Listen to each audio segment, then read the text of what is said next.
Assalamualaikum warahmatullahi wabarakatuh.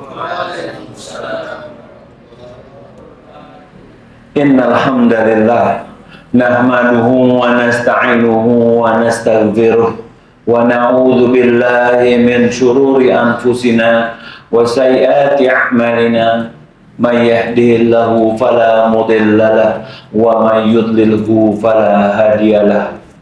Asyhadu an la ilaha illallah wahdahu la syarikalah wa asyhadu anna Muhammadan abduhu wa rasuluh.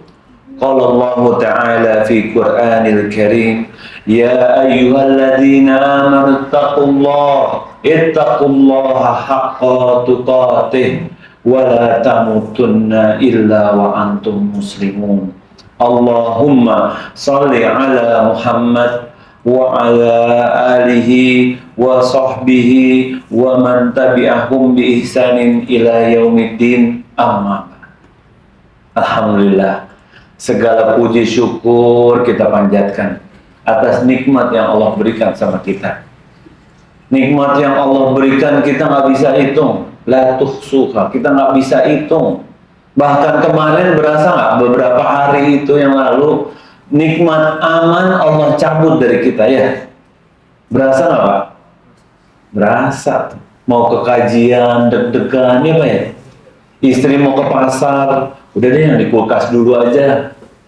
Anak mau sekolah, nge-zoom akhirnya, ya kan? Dan alhamdulillah atas izin Allah, Allah kembalikan rasa nikmat itu. Allah berikan. Bisa nggak terus-terusan begitu, Pak? Bisa nggak? Bisa. Tapi atas izin Allah, Allah masih kasih nikmat kita. Allah kembalikan rasa aman itu. Dan sudah sepatutnya ketika kita diberi rasa aman, balik lagi kita belajar. Jangan keterusan. Karena belajar itu nikmat. Karena ada orang-orang yang kalau diajak ngaji, ngapain ngaji, Ustaz? Dulu kan pernah belajar sholat zaman SD. Kan TPA belajar baca Quran kita dulu. Ada juga yang mengatakan begini, percuma Ustaz berilmu, tapi kalau adabnya nggak baik sama orang. Iya kan? Kan yang penting baik sama orang katanya. Baik waktu di kantor, tata krama di masyarakat, paham etika, hingga mereka merasa belajar sih udah nggak perlu belajar agama tuh. Yang penting kita baik sama orang. Yang penting udah sholat, yang penting puasa Ramadan kata dia. Buat apa lagi belajar agama? Dan teman-teman, ini adalah pemahaman yang salah. Karena sebenarnya gini, ketika seseorang belajar, buahnya, wujudnya adalah adab yang baik. Jadi semakin kita sering dengar, semakin kita sering belajar agama, semakin baik akhlak kita sama orang. Murah senyum, baik, negur sama ikhwan ya, jangan modus. Atau Ustadz suruh tegur katanya, ahwat ditegur sama dia di DM, nauzubillah. Mentang-mentang punya akun IG dakwah, iya hukumnya ini, awas, hati-hati. Fitnah itu bisa masuk lewat mana aja. Enggak kok Ustadz, cuma mau nasihat agama, awalnya begitu. Entah lama-lama kopi darat lagi. Nauzubillah. Enggak ya, insya Allah ya. Bahkan Imam Bukhari membuat salah satu bab dalam kitabnya dengan judul Al-Ilmu Qabla Al-Qawli wal Amal. Ilmu dulu sebelum berkata dan berbuat. Dalam Sahih Bukhari dibuat bab yang khusus dengan judul seperti itu. Tujuannya apa? Karena memang penting nih belajar. Dan Syekh Shalih Al-Fauzan Hafizallahu Ta'ala menjelaskan bahwa ilmu tidak akan bermanfaat jika tidak dibangun atas ilmu. Amalan tidak akan bermanfaat jika tidak dibangun atas ilmu. Karena ketika beramal tanpa ilmu, akhirnya apa? Lebih justru banyak akan kesesatan yang ditimbulkan. Ana bantu-bantu mualaf center di Al-Azhar. Kadang ada yang masuk Islam ya, orang bule, orang mana. Itu kalau kita suruh wudhu ya, bukain keran tuh, kira-kira ngapain kira-kira? Ayo, mister, silahkan wudhu, bukain keran. Ngapain kira-kira? Hah? Diminum? Enggak diminum juga. Hah? Mandi. Ya semau dia aja. Karena dia emang nggak punya ilmunya berwudhu. Sholat, coba suruh sholat, ngapain dia? Nggak tahu. Karena memang dia belum belajar. Dan hati-hati, ada perempuan-perempuan di luar sana yang nggak mau pakai jilbab juga. Dia mengatakan, yang penting hatinya dijilbabin katanya. Iya kan? Yang penting hatinya baik, Ustaz. Jilbab nggak penting. Kan yang penting kita baik sama orang, muamalah sama orang, yang nggak punya musuh. Dia nggak sadar ketika dia melakukan seperti itu, sesungguhnya dia membuat Allah SWT murka.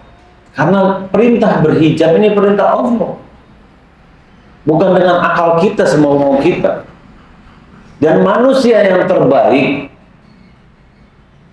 adalah orang-orang yang memiliki rasa takut kepada Allah. Dan tidak ada yang lebih takut kepada Allah kecuali para orang ahli ilmu, para orang yang belajar. Dalam surat Al-Fatir ayat 28 Allah SWT mengatakan, innama yakhsyallaha min ibadihil ulama. Sesungguhnya yang takut sama Allah adalah para hamba-hambanya yang berilmu. Kita cek sama diri kita. Ada yang di pondok, ada yang di mahat, ada yang sering mulazamah, ada yang sering ikut kajian di mana-mana. Ada yang pagi-pagi sarapan sama Ustadz A, makan siang sama Ustadz B, ya kan? Sore ngopi-ngopi sama Ustadz C. Anastat, ya nih HP Anastat. Us semua tulisannya, Us A, Us B, Us C, Us semua. Bukan itu. Tapi bagaimana kita belajar dan membuat kita takut sama Allah, takut berbuat maksiat, takut meninggalkan perintahnya, takut zalim sama orang, takut gak bakti sama orang tua, dan banyak lagi yang lain. Bagaimana dia bisa bermunajat di tengah malam meminta kepada Allah. Jadi kita bukan belajar begini nih baru teori nih bro. Bagaimana pengamalannya itu yang penting. Dan ulama Ibnu Katsir rahimahullah, beliau mengatakan orang yang paling takut adalah para ulama. Karena apa? Semakin kita mengenal Allah Subhanahu wa taala, semakin kita tahu sifatnya, semakin tahu bagaimana kekuasaan Allah Subhanahu wa taala, semakin dia takut sama Allah dan akan terus dan terus bertambah rasa takutnya. Semakin kenal seorang hamba kepada Allah, semakin takut dia untuk melanggar perintah Allah SWT. Semakin berusaha taat kepada Allah SWT. Contohnya gini deh. Ini ada dua orang nih Pak. Ada orang pertama nih, ketemu di mall ITC Cempaka Mas. Keren, pakai dasi.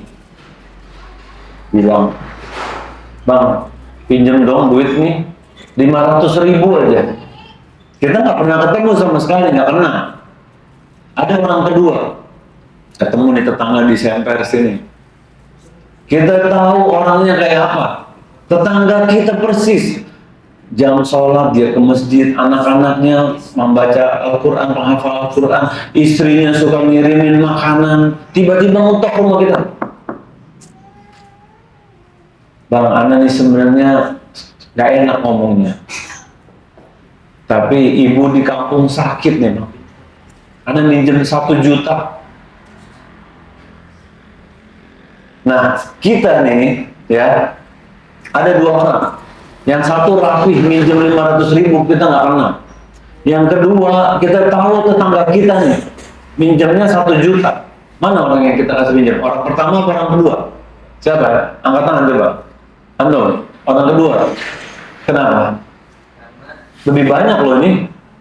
Ya masalah baik tapi kan karena akhlak dan ilmuannya. Karena kitanya apa sama dia?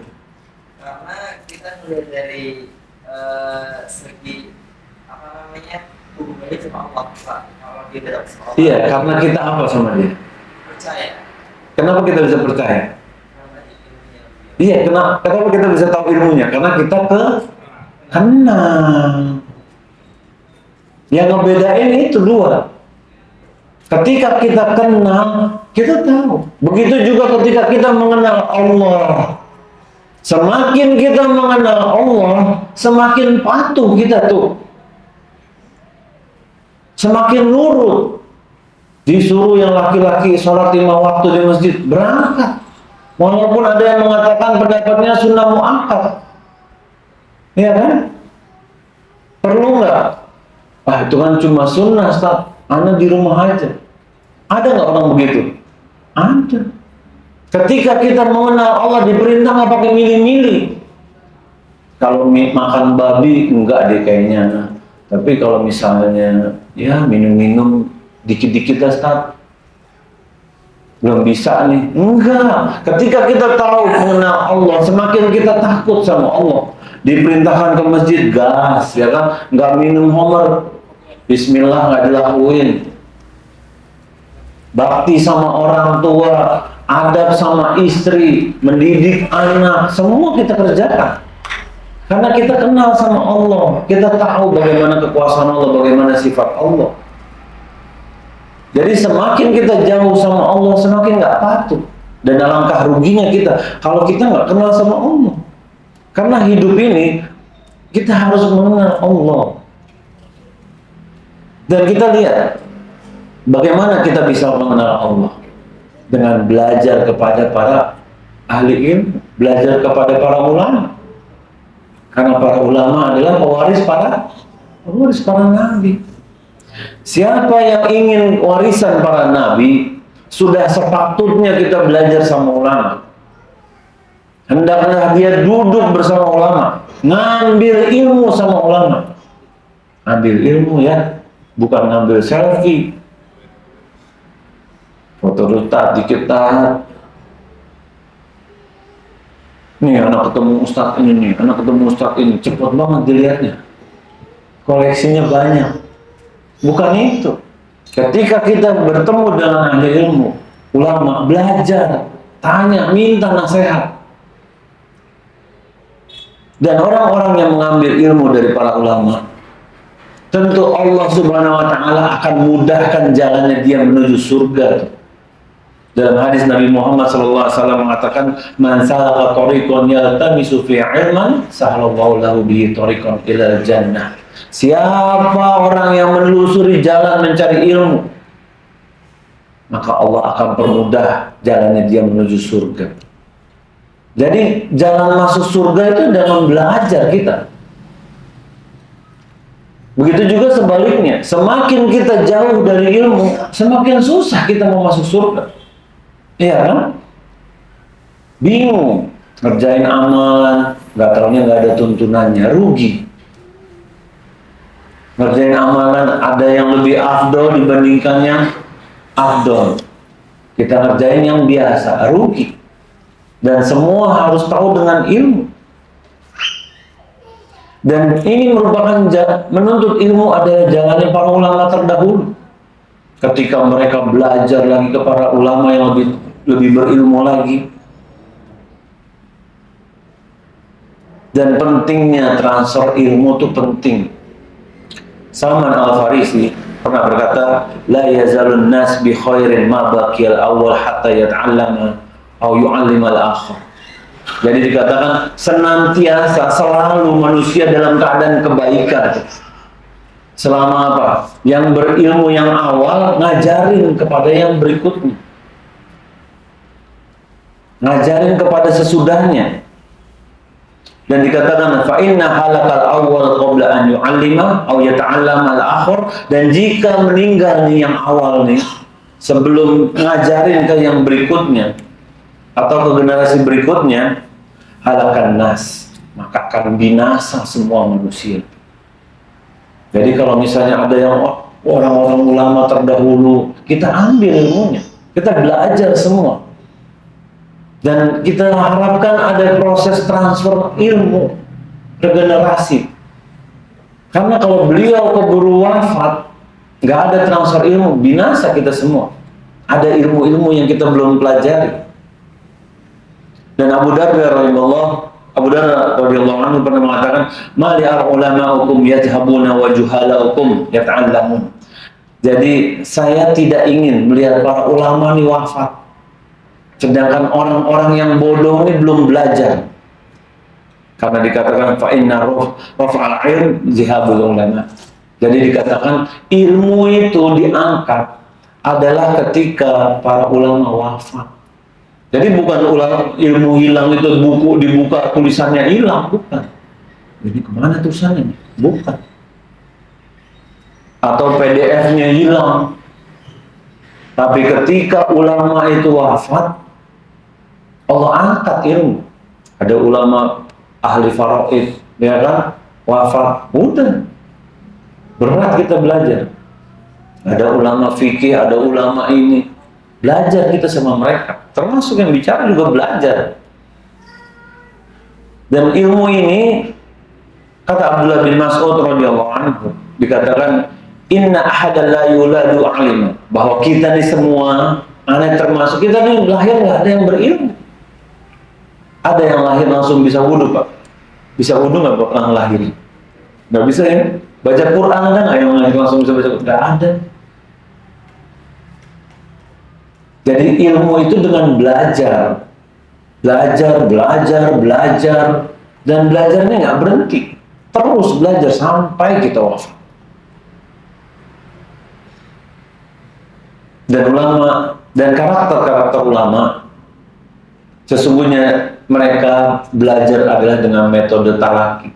Talaki itu benar-benar mendengar dari para ulama, belajar langsung. Jadi kalau belajar dari kitab-kitab aja, bahkan dikatakan kalau ada orang belajar dari kitab, itu lebih banyak, lebih mungkin tersesatnya dibandingkan belajar talaki langsung. Dan bahaya berguru dari kertas. Makanya kayak misalnya kita belajar dari YouTube ya. Kalau belajarnya cuma lihat next video apa lagi, itu bahaya tuh. Tapi kok yang tadi bilangnya A, yang ini bilangnya B. Oh ini beda pendapat aja kali ini ulama nih. Kita setuju-setuju aja mana yang cocok sama syahwat kita. Enggak. Ada khilafiyah mu'tabar, ada khilafiyah ghairu mu'tabar. Dan dengan ilmu kita bisa paham.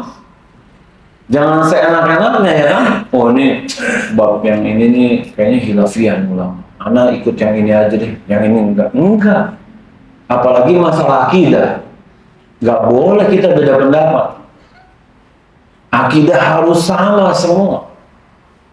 Allah bersemayam di atas ars, Allah bersemayam di atas ars. Bagaimananya kita nggak ada yang tahu. Dan nggak boleh kita cari tahu, nggak bisa, nggak mampu. Ya kan? Tapi kalau bab fikih, ya mungkin agak luas lah sedikit, ya kan? Ada bab-bab yang mungkin ada benarnya, ada ininya, ada yang perkataan ini lebih sesuai dalil, ada yang ini kurang, ada yang ini dalilnya nggak sampai. Jadi bukan berdasarkan semau-mau kita. Dan paling aman adalah dengan talaki. Jadi ketika kita belajar hanya dari kertas, itu akan memberikan manfaat yang lebih berbahaya bagi kita dibandingkan kita belajar sama talaki sama guru. Dan kita lihat bagaimana karakter para ulama.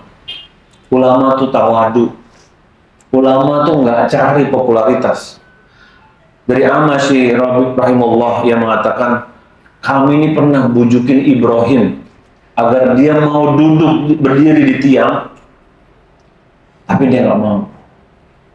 Dan ulama-ulama terdahulu lebih banyak diamnya, lebih banyak mendengar, sedikit bicara.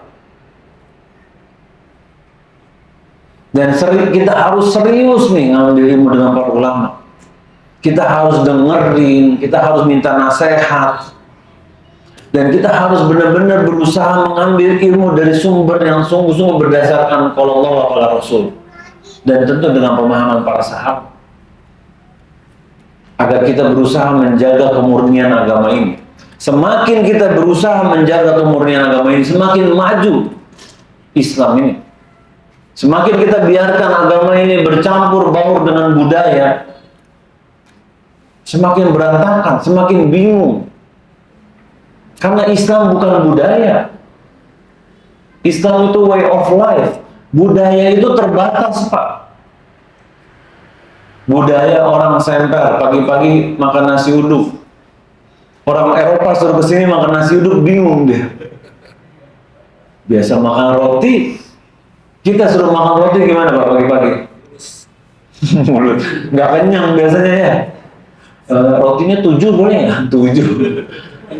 Atau roti apa nih, keju? Kasih toppingnya. Toppingnya apa? Nasi padang. Nasi juga. Budaya begitu. Beda-beda no, maklum aja. Itu baru beda tempat, beda waktu. Orang zaman dulu sama orang zaman sekarang beda. Orang zaman dulu suruh makan seblak mau nggak Pak? Ini apaan? Kerupuk mah digoreng. Kerupuk diguyur. Iya kan? Coba orang zaman dulu. Nah kalau orang zaman sekarang macam-macam lain-lain. Sedangkan Islam dari zaman dulu 1400 tahun yang lalu sampai hari kiamat nggak akan pernah berubah sedikit pun. Tapi kan zaman berubah, zaman yang ngikutin ajaran Islam, teknologi berubah, teknologi yang ngikutin ajaran Islam, bukan sebaliknya. Jadi kita jangan sampai tertipu Pak. Ada orang-orang di luar sana yang mengatakan kalau ajaran Islam sudah tidak sesuai dengan zaman, kita nggak ikutin lagi, kata dia begitu. Subhanallah. Kok enak banget ngomongnya. Walaupun dia profesor, walaupun dia doktor, tapi ketika dia mengajak menyelisih tuntunan Rasulullah SAW, nggak ada kita ikut. Apapun katanya. Makanya pesan yang penting adalah bagaimana ketika kita belajar itu memilih ulama-ulama yang benar, ulama-ulama yang takut sama Allah. Karena Rasulullah SAW pernah mengatakan innal ilma hadhid din. Sesungguhnya ilmu ya udah agama ini nih. Fanzur mimma ta'khuduna. Maka perhatikan dari mana kau ngambil ilmu. Kalau belajar lihat sanadnya, dia belajar sama siapa, belajar sama siapa. Nggak apa-apa Ustaz, kayaknya sih kocak soalnya orangnya. Enggak. Lihat gurunya siapa, belajar sama siapa. Tanya sama gurunya, boleh nggak? Boleh. Anak belajar di Madinatul Quran, siapa gurunya? Oh ini. Kita tanya sama gurunya, boleh. Gimana dia waktu belajar? Masih semangat nggak belajar sekarang? Belajar harus terus-menerus. Jangan sampai kita berhenti belajar. Dan alangkah ruginya kalau kita nggak mau belajar.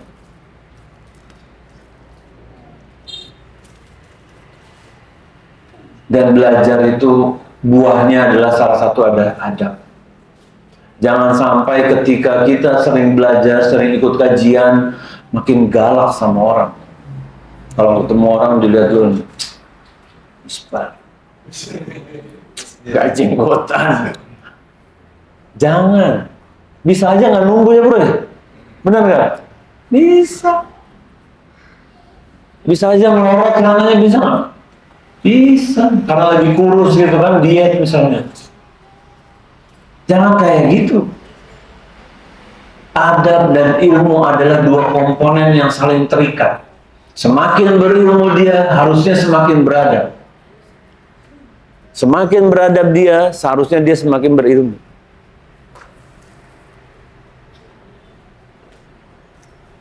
Baterainya enggak? Baterainya enggak?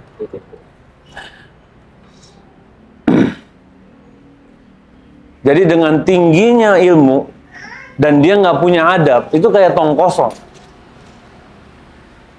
Percuma semua ijazah, sertifikat, tazkirah dan yang lainnya, kalau ternyata tidak tercerminkan dari adabnya dia.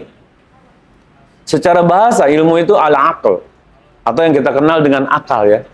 Sedangkan adab itu disebut juga dengan al-atifah, atau yang biasa kita kenal dengan kelembutan. Dan Syekh Shalih Al-Utsaimin rahimahullah, Syekh Shalih Al-Utsaimin hafizallahu taala, beliau mengatakan, dengan semakin kita memperhatikan adab, akan makin mudah kita mendapatkan ilmu. Dan semakin sedikit perhatian kita sama adab, maka ilmu itu akan semakin kita sia-siakan. Bahkan ulama Ibnu Mubarak rahimahullah, beliau mengatakan, kami mempelajari masalah adab itu 30 tahun. Sedangkan kami mempelajari ilmu agama 20 tahun. Ada ulama-ulama yang datang ke majelis para ulama cuma buat apa? Memperhatikan adabnya tuh.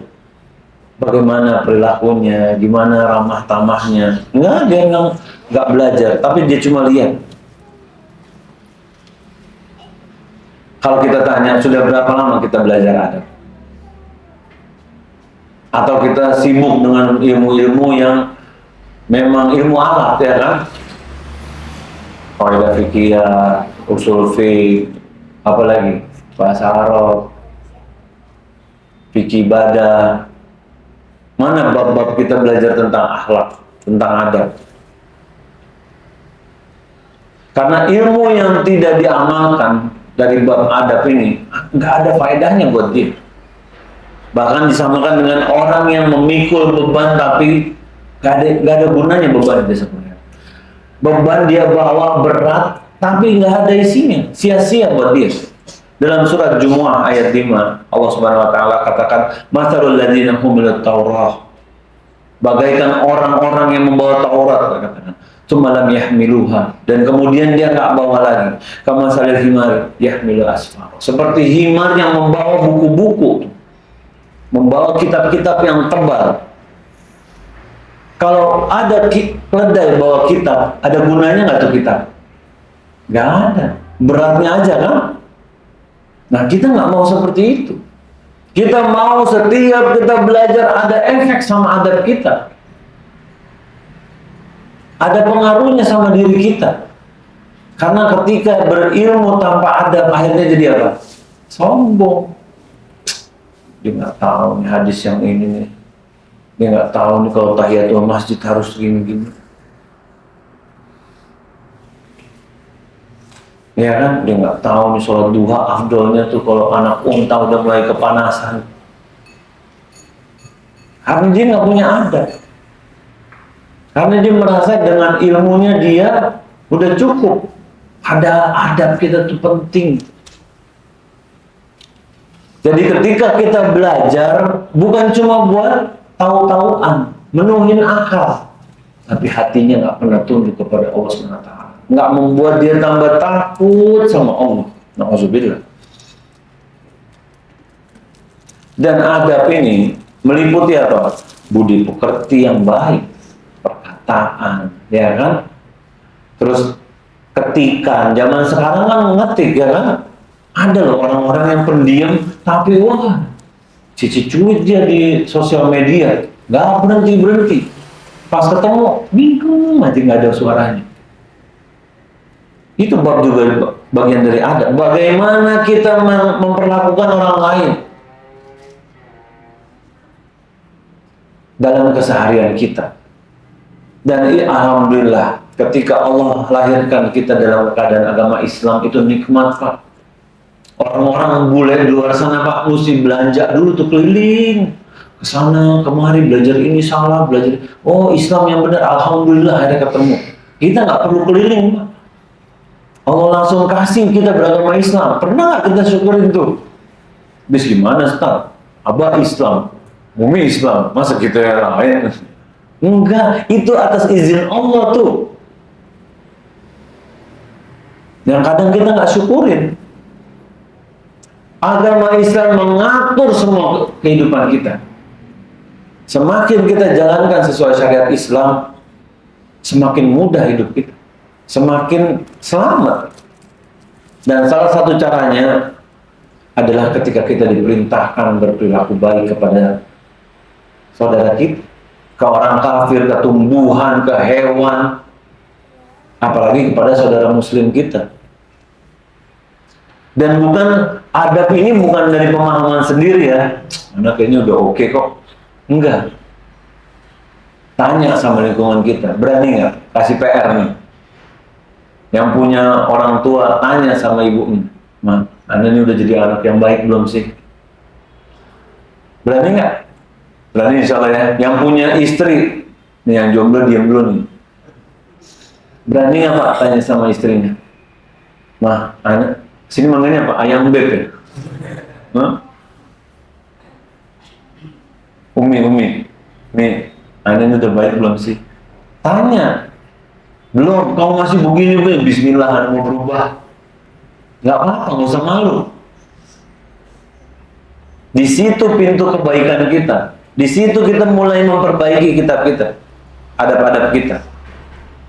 Karena syariat Islam ini lengkap semua bab adab tuh. Semua gerak-gerik seorang hamba ada caranya. Bagaimana dia bergaul sama orang tua, sama teman sebaya, sama gurunya, sama orang kafir, sama hewan, sama tumbuhan, ada adabnya semua. Yang jadi masalah kadang kita belajar atau enggak. Yang jadi masalah kadang kita tahu tapi kita nggak amalin. Kita lihat dalam surah Toha ayat 43 dan 44. Betapa bahwa agama Islam ini memerintahkan kita untuk berbuat baik. Di sini kisah tentang Nabi Musa ketika diperintahkan Allah Subhanahu wa taala untuk pergi ke Firaun. Dikatakan idhaba ila Firaun innahu tagha. Pergi deh ke Firaun karena sesungguhnya Firaun ini orang yang melampaui batas. Faqula lahu qawlan layyina. Apa diperintahkan? Berkata dengan lain, lembut. Ini Firaun nih bro, sangarnya orang kayak apa kelakuannya Firaun coba. Ini orang udah paling kacau deh. Tetap dong Nabi Musa Allah perintahkan bicara yang lembut ya. Ini kadang kita baru pulang ngaji sama ibu, ya Allah, udah sih mah ngoceh mulu, ya Allah, ini ibu sendiri nih. Udah mah diam deh mah. Jangan. Nabi Musa ketemu Firaun suruh ngomong lembut. Kita kadang pedas banget, julid kalau bahasa zaman sekarang ya kan. Kalau kita jadi netizen julid jangan bangga. Ini bangga Indonesia netizen julid nomor 1 di dunia. Kita harus keluar yang lembut nih dari bibir kita. Kalau nggak bisa diem. Falyakul khairan aw liyasmut. Ngomong yang baik atau diam. Minimal mikir dulu kalau mau ngomong. Enggak, Ustaz, anak kadang refleks, Ustaz. Nah, itu dirubah tuh kalau refleks tuh. Karena kadang namanya emosi ya. Kalau lagi serempet atau apa, hati-hati. Atau ada suasana yang nggak menyenangkan. Baru kredit motor sama istri buka pagar, kena tuh baret motor ya, baru sekali bayar cicilan, apa yang keluar dari mulut kita? Hah? Oh Masya Allah, astagfirullah. Mata lu semwek, mata lu semwek, ya Allah. Enggak lah kita, sabar. Namanya orang buat salah, dan dia juga tahu. Karena dalam agama Islam bahkan pakai sendal aja tuh, di Adabul Mufrad ya. Tuh bisa berapa pertemuan itu kajian bahas sendal doang. Bahas muak, bisa 3 pertemuan minimal. Ini kita tinggal kopas sudah. Tinggal nyontoh. Karena Islam ini cara hidup sebenarnya. Islam adalah agama yang sempurna. Semakin kita jalankan sesuai dengan cara hidup yang Allah tentukan, semakin aman, semakin mudah kita. Nggak perlu lagi galau-galau. Galau nih Ustaz. Karena semuanya udah diajarkan dalam agama kita. Ada agama lain yang seperti ini? Ada nggak? Nggak ada. Jadi kalau kita minim pengetahuan tentang bagaimana cara kita menjalani kehidupan, kita yang rugi. Kalau kita punya pengetahuan tapi kita nggak amalin, kita yang rugi. Karena Islam bukan hanya mengatur bagaimana cara beribadah kepada Allah, tapi Islam juga mengatur bagaimana kita menjalankan kehidupan kita sehari-hari. Kadang kita aja yang ngajinya kurang jauh. Belajarnya maunya yang kita cocok-cocok aja. Wah, fikir rumah tangga cakep nih. Besok fikir rumah tangga lagi. Besok fikir rumah tangga lagi. Enggak. Belajar tuh, ada belajar tauhid, ada belajar fikir rumah tangga, ada fikir ibadah, ada akhlak, ada apa. Lengkapin tuh hasanah ilmunya. Dan diamalin. Ada satu kitab yang Syekh Abdul Aziz bin Baz rahimahullah, dia seorang mufti yang membuat beberapa kumpulan adat-adat yang terkesan sepertinya sederhana, tapi ketika kita pelajari akan membawa efek yang luar biasa. Yang pertama, minum dulu ya. Bismillah. Alhamdulillah. Menyebarkan salam. Ini udah kenal belum semuanya? Hah? Coba salaman dulu deh, kenalan dulu sama sebelahnya deh. Ayo kenalan dulu. Tanya namanya. Kenalan kamu. Ayo. Nah, udah kenal belum? Pak, oh ini barengan tadi kayaknya satu motor. Kenalan semua. Bisa aja ada satu tukang benang, satu tukang jahit ketemu, bisa bikin baju, ya kan? Ada satu tukang kopi, ada satu peternak sapi ketemu, bisa bikin kopi, ya kan? Macam-macam. Gimana kita mau kenal, mau kompak? Dalam hadis Rasulullah SAW mengatakan, yang dicatat oleh Imam Muslim, dikatakan, la tadkhulul jannah hatta tu'minu. Gak akan masuk surga atau sampai kita tuh beriman. Wala tu'minu hatta tahabbu. Dan tidak akan beriman sampai kalian tuh saling sayang menyayangi. Kemudian Rasulullah SAW mengatakan, awala adullukum ala syai'. Maukah kalian aku beritahu satu perkara? Iza fa'altumuhu, jika kamu mengerjakan perkara ini, tahabbtum bainakum. Dikatakan afsus salam bainakum. Jika kalian ingin masuk surga dan ingin ditunjukkan oleh Rasulullah SAW apa amalan yang membuat kalian saling sayang menyayangi, sebarkan salam di antara kalian. Afsus salam bainakum. Jadi nggak usah nunggu diperintahin.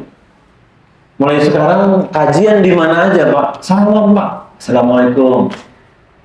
Siapa namanya? Tinggal di mana? Kita nggak pernah tahu. Namanya kehidupan. Kemarin kita ketemu di BSD, sekarang ketemu di sini, ya kan? Alhamdulillah. Kita nggak pernah tahu ketemu lagi. Kadang kita ketemu ada orang-orang bule atau orang-orang ateis, akhlaknya bagus ya dia. Enggak, kita harusnya lebih baik dari dia. Kenapa dia lebih bagus? Karena dia nyebarin salam sama semua orang. Kita harusnya lebih baik dari dia. Paham nggak? Jadi jangan sampai, wah ini orang bule emang akhlaknya luar biasa dia. Semua orang disalamin sama dia. Kita orang Islam harus lebih baik dari dia. Tapi kadang kita nggak ngamalin. Nah, sekarang udah tahu nih hadisnya nih. Jangan sampai kita pilih-pilih. Jangan Ustaz, dia jamaah masjid sono, jangan ditegur. Kita buang muka aja, sosok nggak dia. Saudara Muslim ini, jangan dimusuhin. Dan kita sebagai orang Islam bertemu dengan orang Islam, duluan itu sebar salam. Jangan nunggu tuanannya start. Enggak. Sebarkan salam. Ini malah kadang-kadang beda kajian, ya kan? Beda. Anak sahabatnya di sini bukan yang di sana, nggak mau salam. Kenapa dia nggak mau salam? Kayaknya dia kurang soleh, Ustaz. Apa aja. Coba deh, praktekkan nih. Ini PR lagi nih, kasih PR terus nih. Praktekkan, sebarkan salam sama saudara-saudara muslim kita. 2 bulan aja, coba 2 bulan. Karena gini loh, ketika Allah berikan kita agama terbaik, agama termulia di seluruh dunia, sepanjang masa sampai akhir zaman, apakah orang-orang non-muslim itu dia melihat dalil, dia Al-Quran sama hadis? Enggak. Yang dilihat siapa? Kita. Akhlak kita kan yang dilihat. Karena dan kita harus tahu. Makanya ketika ada orang bilang semua agama itu sama, itu karena dia nggak paham. Ada Allah Subhanahu wa taala terangkan dalam surat Ali Imran ayat 19, "Inna dina indallahi Islam." Agama yang diterima di sisi Allah cuma Islam. Dan ketika kita beragama Islam nih, jangan malu-malu. Sebarkan, tunjukkan kepada orang-orang. Perlihatkan ajaran agama Islam ke dalam keseharian kita. Kita jadi brand ambasadornya agama Islam. Karena apa? Adab yang baik bisa membuat seorang yang bukan Islam jadi tertarik mempelajari Islam. Ada kisah, ini terus story nih, teman-teman bisa cek di internet. Ada seseorang namanya Danny Lembo. Dia ini orang Inggris, kaya raya, miliarder. Dia melakukan bisnis trip ke Riyadh, ibu kota Saudi Arabia. Terus dia bukan Islam ya. Terus dia mau nonton F1 elektrik di Jeddah. Kesasar dia. Ketemu sama satu orang. Dan orang ini namanya Abdul Basit. Dia adalah mahasiswa Jamiah Islamiyah, mahasiswa UIN. Ngobrol deh, dikasih tahu gini gitu. Terus dia bilang apa si Mr. Danny Lembo? Ini orang adalah orang yang paling tulus yang pernah kau temui sepanjang hidupku. Ini orang bule bisa ngomong gitu. Akhirnya apa? Penasaran dia. Pelajarin, ngobrol lagi pengen tahu. Akhirnya apa? Biiznillah jadi pintu hidayah dia mengenal Islam. Akhirnya dia masuk Islam. Apa dari awal dikasih tahu dalil-dalil? Enggak. Tapi bagaimana muamalahnya sama orang kafir? Menunjukkan bahwa Islam itu agama yang sempurna. Ketika kita belajar dengan manhaj yang benar itu harus kita tunjukin tuh kesempurnaannya. Dari mana? Refleksinya, manifestasinya di akhlak kita. Bukannya makin ngaji makin tajam, makin merasa paling benar. Semua pakai dalil, ya kan? Memang mereka yang belajar yang akhirnya jadi misalnya salah itu mereka nggak pakai dalil, pakai dalil. Di pemahamannya beda. Tugas kita gimana? Ya kita kasih tahu, tapi dengan hikmah, bukan dengan merasa lo salah, gue bener. Lo masuk neraka, gue surga sendirian. Enggak. Tapi kita rangkul, gini loh sebenarnya dengan senyum, dengan baik. Mungkin nggak langsung bicara tentang dalil, tapi bagaimana kita berinteraksi sehari-hari. Ini enggak, udah akhirnya jadi eksklusif ya kan? Maunya ini, nggak mau bergaul ini. Akhirnya orang-orang juga menghindar. Itu yang pertama ya, menyebarkan salam. Yang kedua, salah satu bentuk akhlak mulia yang diajarkan dalam agama Islam adalah ketika kita bermuka manis di hadapan orang lain. Ingat, bukan lawan jenis, garis bawahin. Lawan jenis modus saja itu ya. Gimana? Dalam hadis Muslim, Rasulullah SAW pernah mengatakan, "La tahkiranna minal ma'ruf syai'an." Janganlah engkau menganggap remeh, atau menganggap sepele suatu kebaikan apapun. Walau anna talaqahu biwajhin talq. Walaupun cuma bertemu dengan temanmu atau saudaramu dengan wajah yang ceria, senyum. Dan senyum itu sedekah ya kan? Kalau lagi tanggal tua, kantong kempes, banyakin senyum. Udah sedekah juga itu. Karena Rasulullah SAW mengatakan tabasamuka fi wajhi akhika laka shadaqah. Jadi senyummu di wajah saudaramu itu bernilai sedekah. Jangan senyum mudah apa sulit? Siapa? Mana yang berani angkat tangan? Ada hadiah nih, kaos nih. Coba, ayo. Siapa yang mau? Ayo dong. Hah? Siapa? Angkat tangan dulu nanti mana? Dulu. Gimana? Senyum mudah apa sulit? Mudah karena apa? Karena ya kita nggak mau modal. Nah, baru nih hadiah buat antum ya. Karena nggak perlu biaya, ya kan? Senyum mudah, nggak perlu biaya, nggak pakai keris segala, nggak perlu. Bisa kapan aja, kemana aja. Karena gini loh, qadarullah media barat menggambarkan Islam gimana? Kalah, ya kan? Suka neror, keras, kaku, nggak ramah sama orang, fanatik, ketus. Kita kalau jadi orang muslim, kita tuh jadi muslim yang pinter, yang ramah, yang dekat gitu loh sama orang. Dan pembukanya biar mereka bisa kenal sama kita mana? Apa pembukanya? Senyum. Bahkan dikatakan senyum itu memasukkan kebahagiaan ke hati saudara kita. Mau nggak belajar sama Ustadz? Halusin orang gini, bibirnya ke bawah tuh. Tata, adep sono aja Ustadz, nggak enak dilihat.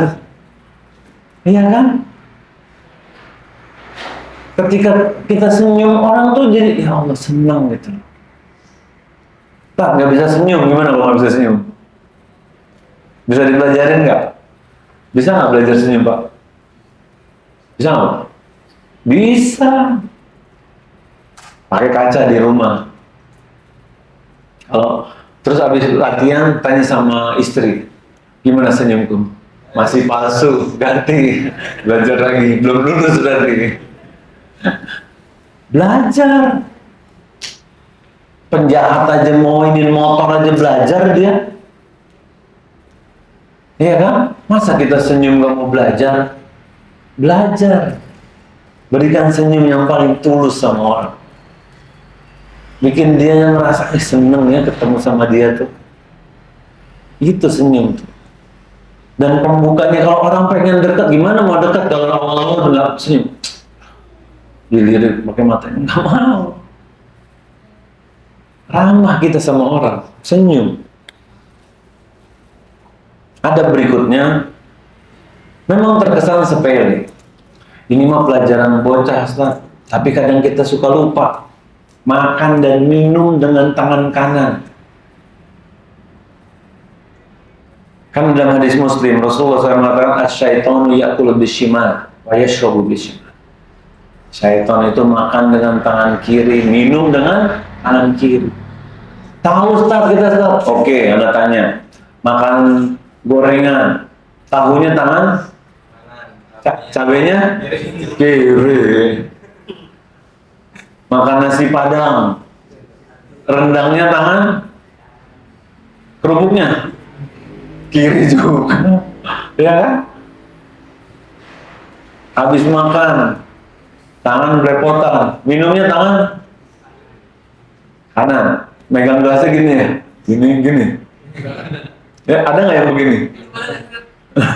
Anda tanya, kalau begini bisa dikatakan minum tangan kanan nggak?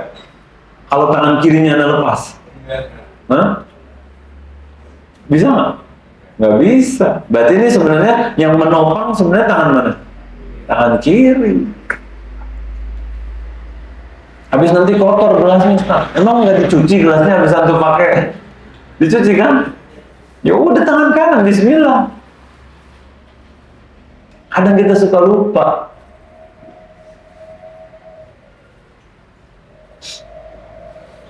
Dan ini adalah perkara yang penting. Bismillah juga ya. Bagaimana dalam kisah sirah ketika Rasulullah SAW pulang dari Taif nih, habis dilemparin batu sama Zaid bin Harithah, masuk ke kebun. Disuruh ada pembantunya namanya siapa? Ada yang tahu nama pembantunya? Ini ada hadiah nih, ada hadiah lagi nih. Ini udah keluar, hah? Mana angkat tangan? ChatGPT boleh. Mana angkat tangan nih, ada hadiah kaos. Siapa namanya? Udah benar tuh. Nah, barakallahu hadiah buat bapak nanti. Adas namanya. Dan ditanya Rasulullah SAW. Terus Rasulullah SAW dikasih anggur. Pas mau makan baca Bismillah. Ditanya. Akhirnya apa? Adas jadi tergugah. Masuk Islam. Padahal dia cuma budak. Dan mendengar baca Bismillah. Dan jadi gini, ketika kita melakukan amalan-amalan sesuai syariat, itu bisa jadi pintu dakwah. Walaupun kita nggak niatan dakwah. Dulu di STDI, kita kalau KKN, ya kan kalau laki-laki ya satu kontrakan laki-laki semua. Ya maaf, kalau di universitas lain, KKN ada laki, ada perempuan, satu rumah. Kita kalau waktu sholat ke masjid sholat, akhirnya warga sekitar bilang gini, kita senang nih sama KKN tim ini, karena kalian nggak mencampur baur lagi sama perempuan. Karena kalian waktu sholat kalian nggak ada yang di posko, berangkat semua mau sholat terdekat. Kita kan nggak pernah kepikiran itu jadi dakwah kan? Tapi biiznillah itu jadi dakwah buat warga. Atau warga mulai sekarang KKN dari kampus ini kita terima terus, alhamdulillah. Karena menunjukkan bagaimana Islam seharusnya. Kadang kita nggak lihat. Kadang kita niat nggak kita begitu mau dakwah? Enggak. Nah, semakin kita berusaha menjaga syariat Islam, semakin ada banyak pintu dakwah yang kita nggak sadari. Masuk masjid kaki kanan, ya kan, keluar kaki kiri itu bisa dakwah walaupun kesannya sepele. Dan tadi di hadis dikatakan janganlah kita menyepelekan walaupun satu kebaikan kecil. Ya kan? Dan seorang muslim secara umum ada adab-adab yang harusnya kita pelajari. Karena Rasulullah SAW mengatakan, la yu'minu ahadukum hatta yuhibbu li akhihi ma yuhibbu li nafsihi. Jadi kalian itu tidak beriman sampai salah seorang dari kalian mencintai melakukan sesuatu kepada saudaranya sebagaimana dia memperlakukan dirinya sendiri. Begitu juga dengan kita. Jangan sampai kita Jumat berkah aja rebutan, ya kan? Yang lain udah kamu tak nggak kebagian, tak mau kita digituin, nggak mau. Bahkan para sahabat dulu melakukan itsar, ya, ngedahuluin tuh perkara-perkara dunia. Ketika di perang Honda ada 3 orang, yang pertama dibawakan air, dia udah mau meninggal nih, yang sana tuh kayaknya dia lebih perlu daripada dioper ke sana. Oper ke sana, yang di atas tuh kayaknya lebih perlu lagi daripada bawain ke orang ketiga. Balik dari orang ketiga, apa yang terjadi? Udah meninggal di sana tuh. Turun ke orang kedua, udah meninggal juga. Pergi ke yang pertama, udah nggak ada. 3-3 yang meninggal. Ini perkara air. Bagaimana dengan kita? Sudahkah kita mendahulukan keluarga kita, saudara muslim? Kadang ngoper aqua gelas aja, mineral water aja, air mineral, tahan dulu satu, mau oper lagi yang lain. Tahu kalau diterusin nanti nggak kebagian gitu ya? Enggak. Rezeki kita udah Allah tentukan. Kalau kebagian, kalau nggak kebagian, udah. Nggak usah terlalu pusing. Lain kalau berebut soft pertama ya, tapi jangan disengkat juga saudaranya. Benjol nanti kena depan. Berebut. Bukan, silakan Pak, silakan. Oh, silakan. Kalau dalam kebaikan dengan akhirat kita, jadi ketika dikatakan kita tidak suka apa, jangan sampai kita melakukan sesuatu yang kita mau buat diri kita tapi saudara kita enggak. Jadi berarti kita nggak boleh apa? Kita nggak boleh jelek-jelekin saudara muslim kita, atau mencela, ya, mau di chat, mau ngomong, dia segini begini, begini. Karena kita nggak suka itu harus dilakukan kepada kita. Kita nggak boleh nyebarkan aib. Dan si ini tuh begini loh, ini begini loh, nggak usah. Nggak boleh kita berbuat zalim. Kalau kita berbuat zalim kepada Allah, dan ketika kita bertobat dengan taubat yang nasuha, insya Allah Allah hapus dosanya. Tapi kalau kita berbuat zalim sama saudara muslim, selama orang itu belum maafin atau orang itu belum ridho, akan terhapus, akan terus ada. Jadi kalau dulu pernah di warung makan nasi nggak bayar, zaman kuliah makan nasi, ambil ayam, ambil perkedel, baru kasih nasi, kasih orek dia tuh. Mana kelihatan nasi orek nih bu, nggak kelihatan di dasarnya, di bawah tanahnya ada ayam sama perkedel. 2 tahun start begitu, habis ekonomi sulit katanya. Gimana kalau dulu kayak gitu? Zolim nggak? Zolim. Cari itu warungnya tuh. Kalau nggak ketemu, cari keluarganya. Udah meninggal. Nggak ketemu juga, udah. Berapa dulu kita totalin, kita sedekahin tuh atas nama orang itu. Bukan perkara sepele. Dan ketika kita hidup, kemungkinan kita paling sering zolim sama siapa? Keluarga, ya kan? Yang punya istri sama istri, ya kan? Kemungkinan kita zolim sama orang tua kita, sama anak-anak kita. Ketika kita kerja dari pagi sampai malam lagi, ada nggak hak istri dan anak pada hari itu sebenarnya? Ada nggak? Ada. Ketika kita nggak kasih haknya, zolim nggak kita? Zolim. Pernah anak ke minimarket dekat rumah, jam 9 malam kalau nggak salah. Ada satu ikhwan keluar, dari lagi ngapain? Kerja. Jam 9 malam masih di kantor. Anak tanya, antum nggak pulang? Masih banyak kerjaan nih, nggak tahu sampai jam berapa pulang kata dia. Anak bilang, udah antum pulang deh, bismillah, kerjaan besok bisa dikerjain lagi. Kasihan anak istri antum, nungguin di rumah. Terus udah, anak tinggal. Terus dia WA, anak jadi kepikiran nih Ustaz, kata dia gitu. Apa iya kah? Habis itu, udah deh, besok paginya dia WA anak lagi. Habis itu anak kepikiran, saat anak pulang langsung. Anak pulang ke rumah, anak-anak yang perempuan yang kecil belum tidur nungguin abaknya. Coba itu. Kalau malam itu dia nggak pulang aja, atau pulang lebih malam lagi, nggak ketemu kan sama anaknya kan? Anak akhirnya cuma ketemu apa? Tambah panjang pak, bukan tambah tinggi. Tahu nggak kenapa tambah panjang? Ketemu, lihatnya cuma di tempat tidur. Kemarin segini, ini guys segini. Anaknya tidur terus. Pulang 1:30, gimana ceritanya coba? Kalau ketemu tinggi kan, oh udah segini dia, ya kan kelihatan. Karena emang nggak pernah ketemu. Dan Indonesia saat ini udah darurat fatherless. Anak-anak yang nggak ada figur orang tuanya, figur bapaknya. Dulu ada research waktu di STDI, penelitian orang-orang LGBT itu. Karena apa?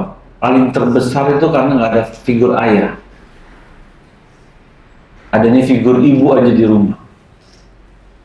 Karena kalau ayah itu penting, apalagi anak laki pak. Anak laki kalau jatuh, kalau ibu-ibu gimana? Kalau anaknya jatuh, hah? Apa? Nangis. Ibunya ikut nangis. Apa? Panik. Iya kan? Biasa ibu gitu. Ini jatuh nih God nih kurang ajar, godnya yang disalahin. Kalau kita orang laki gimana kalau anak kita jatuh? Wah, bangun ya kan? Ayo, bisa kamu. Jadi memberikan nilai apa di situ? Berani, mandiri, maco gitu. Ketika anak sering bergaul sama ibu, dan ibunya nggak paham agama, udah. Akhirnya jadi tulang lunak, melambai. Jadi figur ayah ini penting, apalagi zaman sekarang. Bukan cuma fatherless saja, parentless, Pak. Nggak ada figur ayah, nggak ada figur ibu. Anak dijaga sama siapa? Itu. Iya. Yang penting wifi kelurahan penuh. Pakai wifi kelurahan lagi. Anaknya titipin di kelurahan. Enggak, langganan di rumah. Ini HP, ini casan. Itu makanan tuh di meja. Mama sama papa kerja dulu ya. Mereka berangkat kerja cari apa? Cari uang kan? Uangnya buat siapa sebenarnya? Buat anaknya kan? Tapi malah hal yang paling penting dalam kehidupan anak nggak dia penuhin. Habis kurang, Ustaz. Kurang karena kemauan atau kebutuhan. Kadang kemauan kan? Mau masukin sekolah yang mahal, yang begini. Sekolah sekarang gratis gak? Gratis. Kalau kita masukin yang mahal-mahal, pulangnya jam berapa?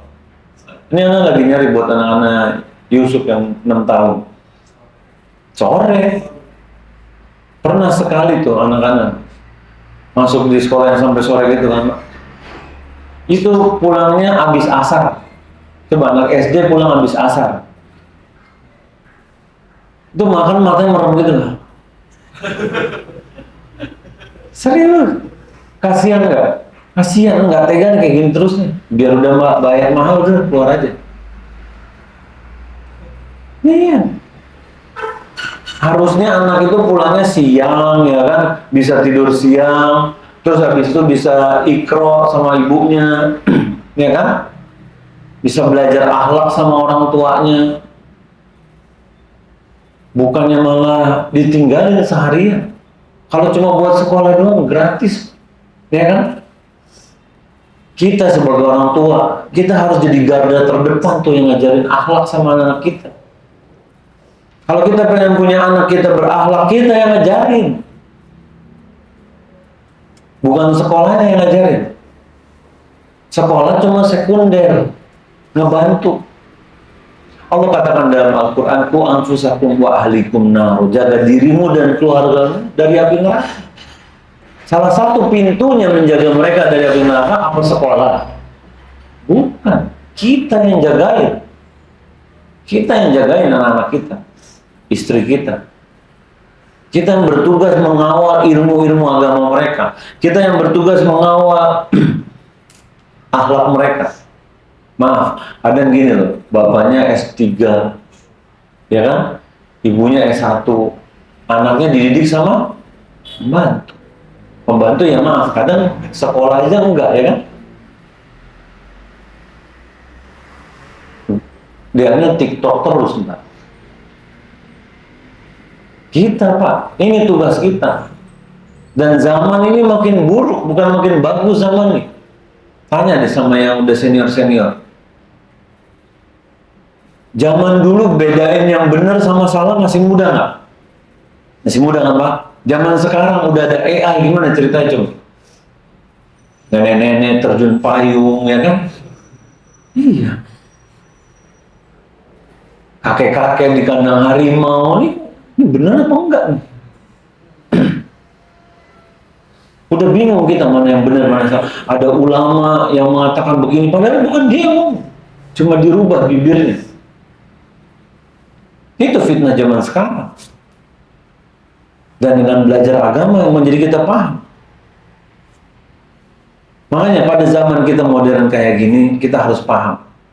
Hati-hati dalam penyebaran hoax. Jangan sampai kita ikut serta dalam menyebarin hoax. Ini salah satu akhlak kita dalam sosial media ya. Jangan mentang-mentang paketan banyak, sebarin. Gak taunya bohong. Gak taunya dusta. Gak taunya editan. Gak usah. Belum lagi kita cyberbullying, ya kan? Ini karena teman-teman masih anak-anak muda, jadi kita masuk ke bab bagaimana etika di sosial media, akhlak di sosial media. Cyberbullying apa? Ngebully di internet, dijelek-jelekin, difitnah. Dan jangan bermudah-mudahan janjian mau tawuran, janjian tawuran di sosmed. Kita tuh janjian ngajak kajian ya, bukan janjian tawuran. Ajak teman-temannya. Dan dikatakan dalam surat Al-Baqarah ayat 83, Allah Subhanahu wa taala mengatakan wa qulu lin-nasi husna, dan berkatalah yang baik kepada orang-orang. Jangan kita sibuk komentarin hal-hal yang gak ada manfaatnya buat kita. Lihat nih, kocaknya, komen dulu ah. Komen dulu.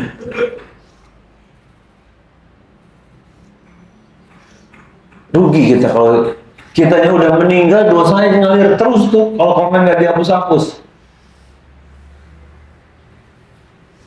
Makanya hati-hati, apalagi yang pegang akun dakwah ya. Hati-hati, fitnah juga luar biasa. Fitnah akhwat, fitnah dunia. Ingat, luruskan tujuan kalian itu mau ngapain. Mau mencari manfaat buat akhirat kita atau mencari manfaat buat dunia. Kalau cuma buat dunia, alangkah ruginya kita nyari manfaat dari ilmu agama, subhanallah. Agama kita jual belikan cuma buat perkara dunia yang gak ada artinya. Tugas kita tuh menyebarkan dakwah ini agar bermanfaat buat orang lain, bukan agar kita dapat manfaat. Kita bukan cari nafkah nih dalam hal dakwah ini. Dalam hal belajar bukan cari nafkah gitu. Kita pengen dapat manfaat buat akhirat kita. Dan salah satu etika juga kita dalam sosial media adalah agar kita jangan cari-cari kesalahan orang lain. Allah katakan dalam surat Al-Hujurat ayat 12 dikatakan wala tajassasu. Jangan kau cari-cari kesalahan orang lain. Karena kalau kita sibuk cari-cari kesalahan orang lain, kesalahan kita banyak ya? Banyak. Ngapain kita sibuk nunjuk ke orang lain? Kalau padahal diri kita yang sebenarnya lebih banyak kesalahan. Yang harusnya, ini dasar. Kenapa ya Ustadz bisa begini ya? Gak usah udah, kita sibuk sama diri kita sendiri. Karena semua manusia pasti punya kesalahan gak? Punya kesalahan. Ngapain kita sibuk sama kesalahan orang lain? Padahal kesalahan kita masih banyak. Diri kita masih bodoh. Keluarga kita masih perlu kita dakwahin. Makanya, Anda mengajak diri Anda dan teman-teman, yuk kita perbaiki diri kita. Dari setiap ilmu yang kita pelajari, kita mulai ngamalin sedikit-sedikit. Dan bersabar. Dan praktek. Karena ini baru sekedar hasanah, sekedar teori. Karena akan ada waktu di mana ketika kita berdiri di hadapan Allah, mempertanggungjawabkan semua apa yang kita kerjakan. Maka dikatakan Al-Quran hujjah laka au hujjah alaika. Al-Quran atau ilmu ini akan menjadi hujah kita dalam beramal kan? Atau alaika akan menjadi hujah ketika kita tidak mengerjain di akhirat nanti. Kenapa kau tahu senyum itu diperintahkan, kamu nggak senyum? Kenapa kau tahu menyebarkan salam itu dianjurkan tapi kamu nggak ngerjain? Kamu udah tahu makan gorengan cabenya tangan kanan juga. Kenapa tetap tangan kiri ya kan? Kalau hilaf lain cerita. Dari sini kita belajar. Dari sini kita mungkin small step, langkah-langkah kecil yang kita coba amalin agar bisa bermanfaat buat akhirat kita. Dunia sebentar. Kita lihat hidup kita ini cuma sebentar. Kita nggak mau kita bawa bekal pulang dalam keadaan bekalnya cuma sedikit. Fir'aun ya, Fir'aun yang di zaman Nabi Musa alaihissalam, para ahli sejarah mengatakan itu Ramses kedua. Wallahu ta'ala alam, mana nggak tahu. Itu kalau menurut itu berarti kurang lebih dari 3.000 tahun yang lalu. Dan dari 3.000 tahun yang lalu, Allah Subhanahu wa taala katakan dalam Al-Qur'an, "An-naru yu'raduna 'alaiha ghuduwwan wal 'ashiyya." Allah katakan bahwa mereka Fir'aun nih diperlihatkan neraka pada pagi dan sore hari. Jadi kurang lebih dari 3.000 tahun yang lalu, Fir'aun yang katanya menurut ahli sejarah cuma hidup 90 tahun, udah lihat neraka setiap hari selama 3.000 tahun. Sampai sekarang nih, nggak tahu sampai kapan lagi kan? Dan ini sampai hari kiamat loh. Nanti belum setelah kiamat ada lagi ganjarannya yang lain kan? Jadi kehidupannya yang cuma 90 tahun menyebabkan dia ngelihat neraka pagi dan sore hari sampai seterusnya deh. Bagaimana dengan kita? Berapa umur kita? Apakah sudah kita isi dengan kebaikan? Atau kita penuh dengan kesia-siaan? Makanya isi waktu-waktu kita. Lagi lampu merah, bisa istighfar nggak? Bisa.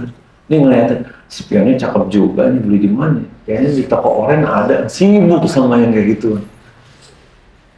Waktu kita cuma sebentar. Sudah berapa buku agama yang kita tulis? Sudah berapa ilmu yang kita amalin? Sudah berapa majelis ilmu yang kita ajarin orang-orang? Jangan sampai kita hidup cuma katakan 50 atau 60 atau 70 tahun, isinya cuma perkara dunia. Perkara-perkara yang nggak ada gunanya, nauzubillah. Dan sudah sepatutnya kita sadar dari sini. Karena buah dari kehidupan kita di dunia ini ya di akhirat akan ada ganjarannya. Jika kita beramal soleh, Allah mudahkan kita masuk surga. Tapi nauzubillah jika membawa dosa-dosa, akan ada ganjarannya. Dan tentu kita ingin masuk surga tanpa dihisab. Dan itu adalah dengan belajar, dengan mengamalkan, dengan berakhlak. Kami dalam satu hadis dikatakan 2 hal yang banyak memasukkan orang ke dalam surga. Taqwa Allah wa husnul khuluq. Bertakwa kepada Allah dan akhlak yang baik. Nggak perlu nunggu habis Quran. Anak ini udah 29 juz, 1 juz lagi aja baru dia anak berakhlak baik. Enggak. Anak Sahih Bukhari ini lagi hafal nih Ustaz. Enggak. Tugas kita menjadi brand ambassador Islam. Tunjukkan bagaimana kebenaran Islam di diri kita. Bagaimana kebaikan manhaj di diri kita. Dengan berbuat baik kepada saudara-saudara muslim kita. Bukan dengan merasa paling baik. Tapi dengan semangat sayang dan ingin mengajak mereka kepada kebaikan. Dan itu yang akan membuat mereka tertarik. Ya kan? Bukannya dengan saling menyalah-nyalahkan. Kita semua manusia. Bisa aja mereka salah di bab itu, kita salah di bab lain. Iya kan? Emang pasti kita benar semua di sini? Enggak, termasuk yang bicara. Kita manusia, pasti punya salah. Jangan sibuk jadi orang yang menyalah-nyalahkan orang lain. Tapi sibuklah menjadi orang-orang pengajak kebaikan buat orang yang lain. Ini tuh ya, kita lanjutkan dengan sesi tanya jawab. Barakallahu fiik, silakan yang mau bertanya. Masih ada hadiahnya di kaos satu lagi sama beberapa kutip kecil insyaallah. Tafadhol yang mau bertanya silakan angkat tangan.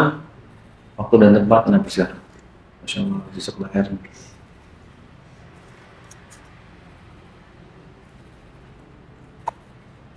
Mana? Halo Pak, silakan. Berarti ini rezekinya Bapak nih.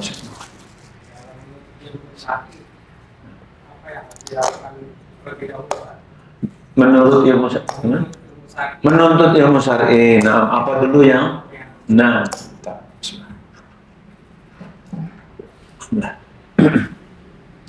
Kalau kita belajar, apa tahapannya gitu ya?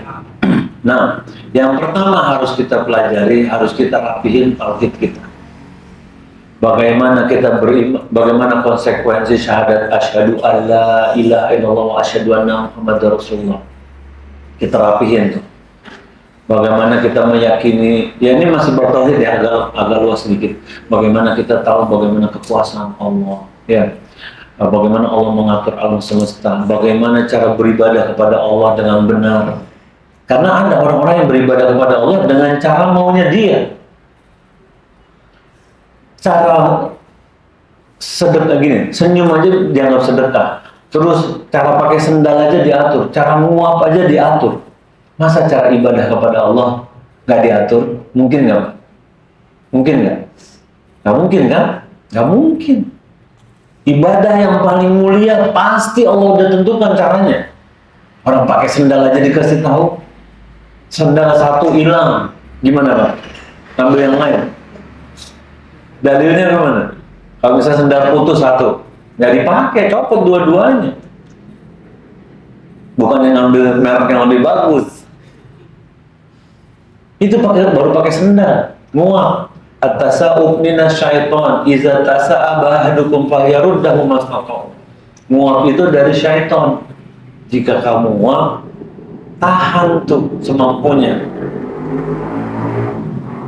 Ini muat aja ada aturannya, apalagi ibadah.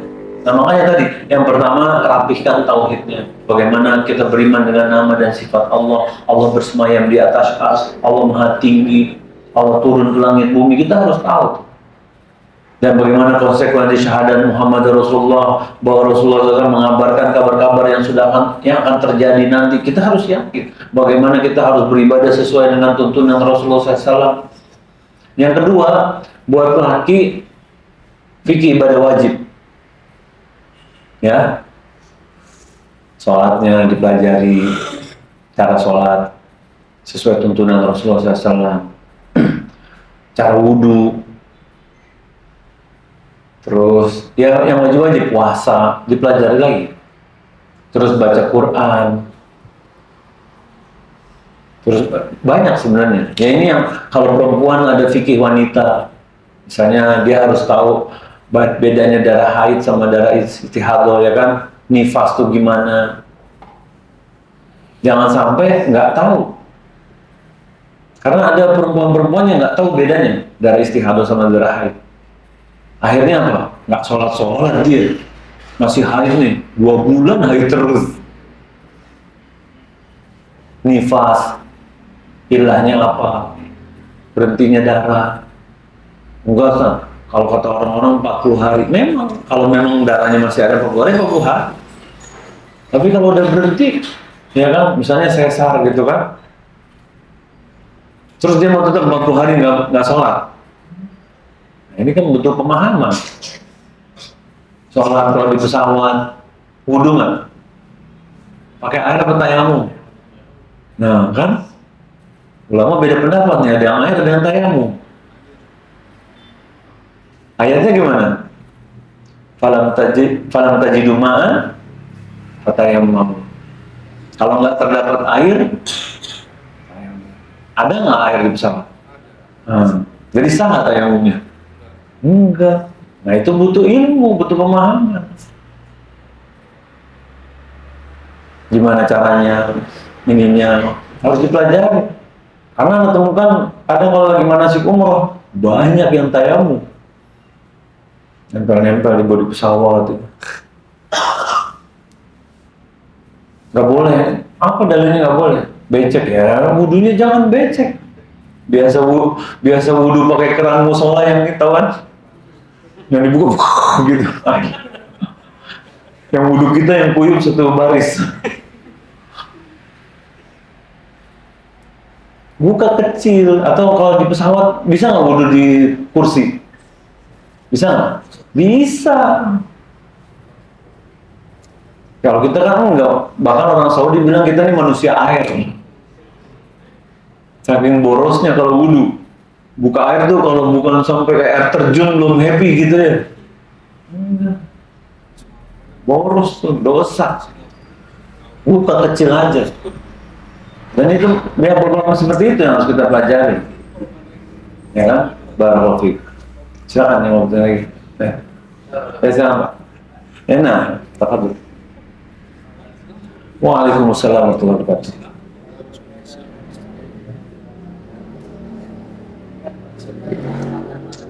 Nah,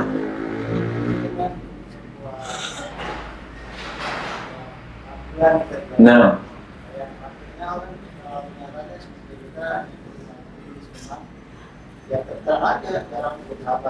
nah, nah,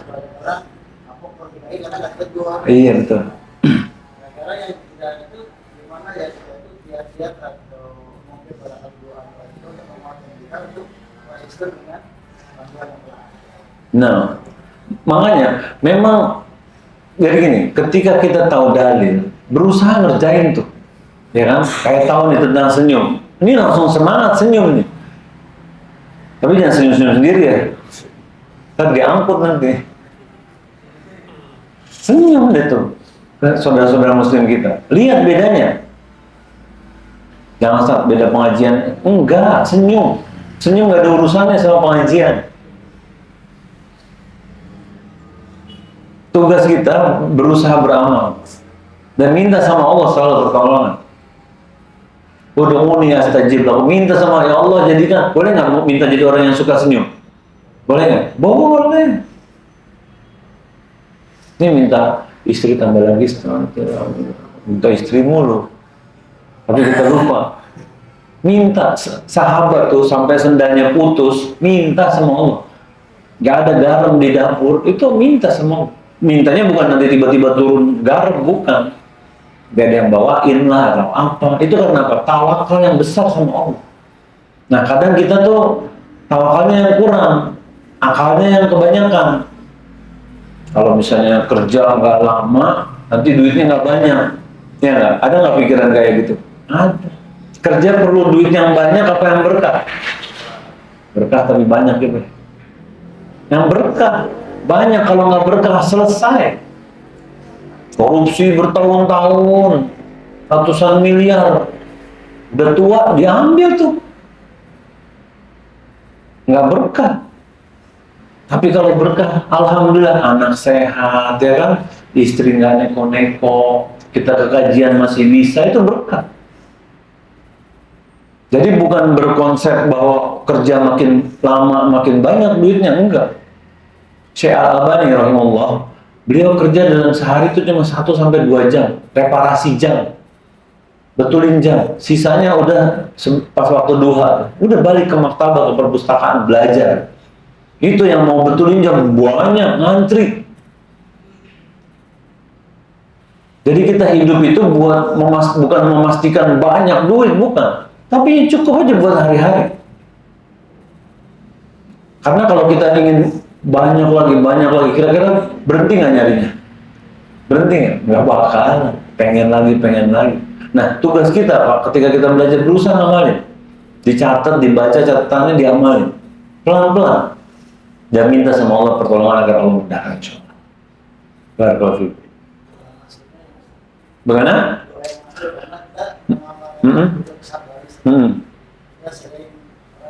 Banyak doanya sebenarnya. Gini, kita bisa minta doa umum juga. Ya muqallibul qulub tsabbit qalbi ala dinik. Itu kan minta ya Allah. Itu kan karena jiwa kita suka bolak-balik itu kan. Minta sama Allah. Rabbana la tuzigh qulubana ba'da idh hadaitana, ya kan? Ketika kita duduk di sini kan Allah beri hidayah buat belajar hal-hal itu. Tapi minta sama Allah supaya nggak diambil, nggak dicabut hidayah ini.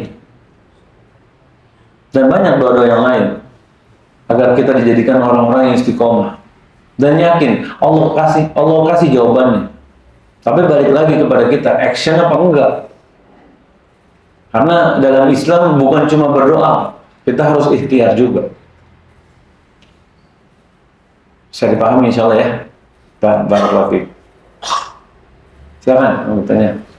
Nah, ini hadiah buat Bapak nih. Keutamaan manis buah sabar. Ini yang tadi yang 3 itu ya. Silakan.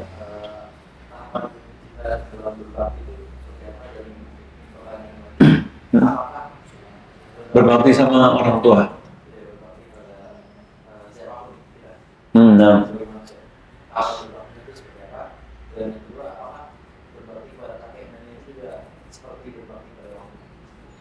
Nah, jadi gini, kalau kita berbuat baik kepada semua manusia, kepada hewan itu wajib buat kita ya, buat baik ya. dalam perkara-perkara yang tidak melanggar syariat, karena dikatakan la ta'ata li makhluqin fi ma'syiatillah azza wa jalla. Jadi kita nggak boleh taat sama makhluk ketika diperintahkan menyelisih perintah Allah Subhanahu wa taala.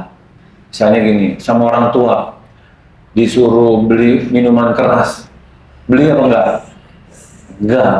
Tapi ingat, bantah atau menolaknya dengan baik, dengan adab. Bukan, bang, sesat banget sih bang minum homer, orang udah pada minum sekutang juga masih minum homer aja. Enggak. Nah, kita orang Islam, bang. Allah larang sedikit, yang halal banyak. Ya kan? Nah, tugas kita adalah ketika kita berbuat baik atau berbakti tadi menurut Islam tuh, ada tetap berbuat baik kepada semua dengan selama tidak ada pelanggaran syariat. Lalu bagaimana dengan kakek dan nenek? Tentu beda. Karena ayah dan ibu itu yang mengasuh kita. Ibu bahkan hamil, menyusui. Bahkan ada sahabat bertanya, kalau ada seorang anak menggendong ibunya untuk melakukan tawaf, untuk ibadah umroh, dan melakukan semua apa yang diperintahkan ibunya di saat itu, di sana, apakah sudah bisa membalas ganjaran pahala dari orang tuanya, ibunya? Enggak, belum. Memang kau sudah melakukan kebaikan, tapi itu belum mampu membalas ganjaran kebaikan mereka sama kita. Jadi tugas kita ketika masih ada bapak, masih ada ibu, berbuat baik. Dan salah satu berbuat baik yang paling mulia kepada mereka adalah menjadi pintu hidayah mereka. Jadi pintu hidayah. Karena hidayah ini milik Allah. Innaka la tahdi man ahbab, innallaha yahdi may yasha. Jadi kita jadi pintu hidayah buat mereka. Kita ajak ke kajian, kita dengerin, ya setahu kita lah metode-metodenya kita yang sesuai dengan mereka. Jangan dipaksain. Karena Imam Syafi'i rahimahullah pernah mengatakan, andai hidayah bisa kubeli nih bagai buah berkeranjang-keranjang, akan kubeli, kubagikan sama orang-orang yang kusayangi. Tandanya apa? Kalau Imam Syafi'i punya lingkungan yang kayak gitu, ya kan? Kita juga. Jadi jangan berpikiran kita mana mau masuk surga sendirian, Bapak Ibu terserah ada urusannya sama Allah. Enggak. Bentuk bakti sama orang tua kita yang paling tinggi adalah jadi pintu hidayah. Buat kakek nenek juga, mertua juga, istri, ajak semua. Surga ini yang seluasnya luas bumi dan langit. Masa mau masuk sendirian? Ajak. Dan perlu sabar gak kalau ngajak? Perlu. Dan memang gak mudah. Kadang kita kalau baru hijrah ya, pengennya cepet.